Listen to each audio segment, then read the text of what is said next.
বর্তমান সময়ের সবচেয়ে বড় স্বাস্থ্য চ্যালেঞ্জগুলির অন্যতম একটি হলো ক্যান্সার, যা এর অগণিত রূপ ও জটিলতার সাথে বিশ্বব্যাপী লক্ষ লক্ষ মানুষকে প্রভাবিত করে চলেছে।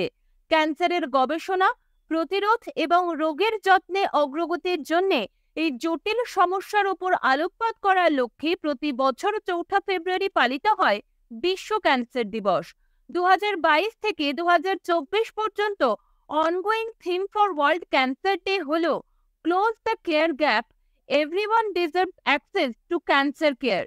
এই বছরের সাব থিম হলো Together We Challenge Those in Power। এছাড়াও প্রতি বছর ৪ ফেব্রুয়ারি পালিত হয় international day of human fraternity.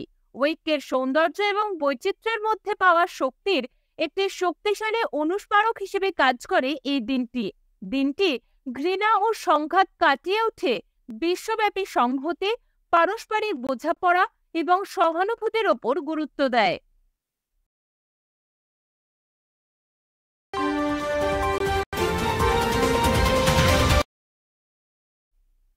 প্রধানমন্ত্রী শ্রী নরেন্দ্র মোদী উড়িষ্যার সম্বলপুরে ৬৮,০০০ কোটি টাকার প্রকল্পের উদ্বোধন ও ভিত্তিপ্রস্তর স্থাপন করেছেন। IIM এর ৪০২ কোটি টাকা স্থায়ী ক্যাম্পাসের উদ্বোধন সহ বেশ কয়েকটি বিদ্যুৎ, রাস্তা এবং রেল ইনফ্রাস্ট্রাকচার প্রকল্পের উন্মোচন করেছেন। এছাড়াও তিনি পুরী সাপ্তাহিক এক্সপ্রেস ট্রেনটিকেও ফ্ল্যাগ অফ করেছেন, যা উপকূলীয় ও পশ্চিম ওড়িশা অঞ্চলের মধ্যে যোগাযোগ উন্নত করবে।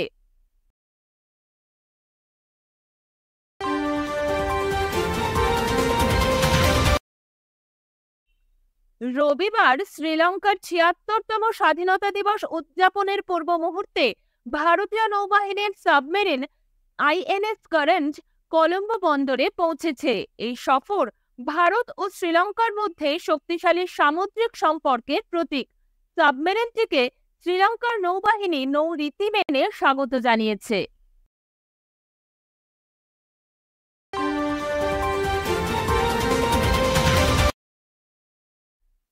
রাজীব চন্দ্রশেখর IIT দিল্লিতে ডিজিটাল ইন্ডিয়া ফিউচার ল্যাবস প্রযুক্তি বৃদ্ধির জন্য উদ্ভাবন ডিজিটাল ইন্ডিয়া ফিউচারের উদ্বোধন করেন।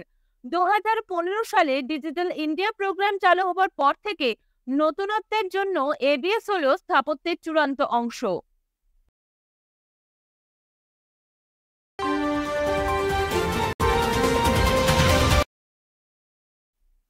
প্রধানমন্ত্রী শ্রী নরেন্দ্র মোদীর ঘোষণা অনুযায়ী বিজেপির বর্ষীয়ান নেতা LK আদবানিকে দেওয়া হবে ভারতরত্ন। সোশ্যাল মিডিয়ার একটি পোস্টে প্রধানমন্ত্রী জানিয়েছেন যে তিনি আদবানির সঙ্গে কথা বলেছেন এবং এর সম্মানে ভূষিত হবার জন্য তাকে অভিনন্দন জানিয়েছেন।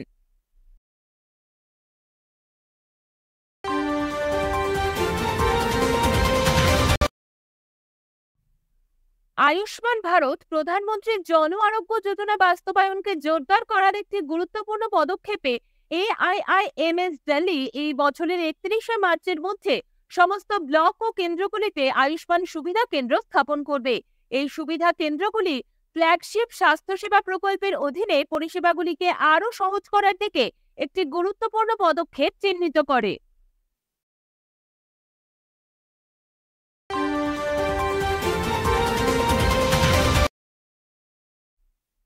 Centre for materials for electronics technology CMAT হলো একটি স্বায়ত্তশাসিত বৈজ্ঞানিক সমিতি যা ভারত সরকারের ইলেকট্রনিক্স ও তথ্য প্রযুক্তি মন্ত্রকের অধীনে রয়েছে।